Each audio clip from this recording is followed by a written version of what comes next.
पहले कंगना के खिलाफ अभद्र भाषा का इस्तेमाल किया जाता है, उनको गाली तक दी जाती है, फिर उन्हें धमकी दी जाती है और सरेआम कहा जाता है कि तुम मुंबई मत आ जाना, आओगी तो पछताओगी। और किया भी वैसा ही, बिल्कुल षड्यंत्र उसी तरह से रचा गया, कार्रवाई भी उसी तरह हुई। कंगना के मुंबई पहुंचने से पहले ही उनके दफ्तर को तोड़ दिया गया, करोड़ों का नुकसान किया गया, उनकी प्रॉपर्टी को इस तरह से तोड़ा जैसे कोई गैर कानूनी प्रॉपर्टी हो, लेकिन ऐसा था नहीं, ये थी बदले की भावना। और ये भी सुनने में आया कि बीएमसी की नज़र कंगना के अब घर पर भी है, वो कंगना के घर पर भी कोई कार्रवाई करना चाहते हैं।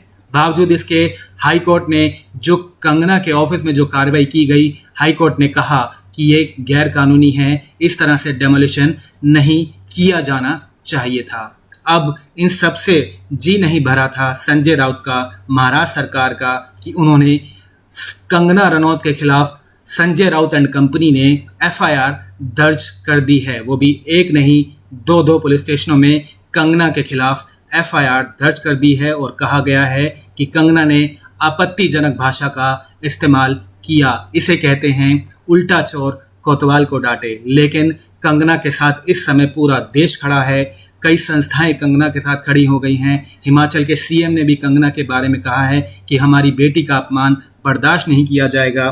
उसके अलावा कंगना ने भी पलटवार किया कि शिवसेना सोनिया सेना बन चुकी है।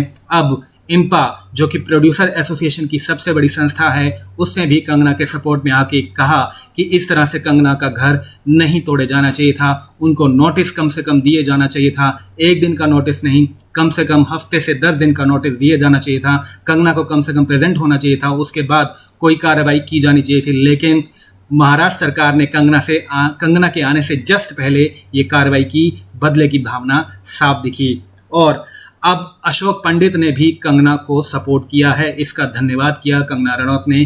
क्या कुछ कहा अशोक पंडित ने, आइए आपको सुनाते हैं अशोक पंडित ने कैसे कंगना का शुक्रिया अदा किया और कंगना ने भी उनका शुक्रिया अदा किया। मैं कंगना रनौत जी का बहुत बहुत शुक्रगुजार हूँ कि उन्होंने हमारी पूरी कौम कश्मीरी हिंदुओं की त्रासदी, उनके दुख, उनका डिस्प्लेसमेंट, उनकी एथनिक क्लीनिजिंग, उनके जेनोसाइड को लेकर अपने आप को आइडेंटिफाई किया और उनके पेन को जताया। इसी त्रासदी को लेकर, इसी ट्रेजेडी को लेकर, जो कि दुनिया की एक बहुत बड़ी ट्रेजेडी है, उन्होंने जो फिल्म बनाने की इच्छा जताई, हम उनके साथ हैं। और मुझे इस बात का यकीन है कि ये फिल्म जिस दिन रिलीज होगी, ये पूरे देश विदेश में हमारी इस त्रासदी को सही रूप से पेश करेगी। और वो सारे फिल्म मेकर्स जिन्होंने हमारी ट्रेजेडी पर का मजाक उड़ाया है, ये उनके लिए भी एक बहुत बड़ा तमाचा होगा। शुक्रिया कंगना जी। तो ये थे अशोक पंडित जिन्होंने कंगना का शुक्रिया अदा किया। कंगना ने ऐलान किया था कल ही कि वो कश्मीरी पंडितों पर भी, कश्मीर पर भी एक फिल्म बनाएंगी, इसलिए अशोक पंडित ने शुक्रिया अदा किया और कंगना को सपोर्ट किया खुले तौर पर। यानी कुछ लोग अब कंगना के साथ खड़े हो गए हैं। हालांकि जो बॉलीवुड की मेन स्ट्रीम है, बॉलीवुड के ए लिस्टिंग सितारे हैं, वो अभी तक शांत बैठे हैं। उन्होंने अपनी चुप्पी साध रखी है क्योंकि उन्हें कंगना पर तरस नहीं आता, उनको तो मज़े आते हैं ये सब देख के।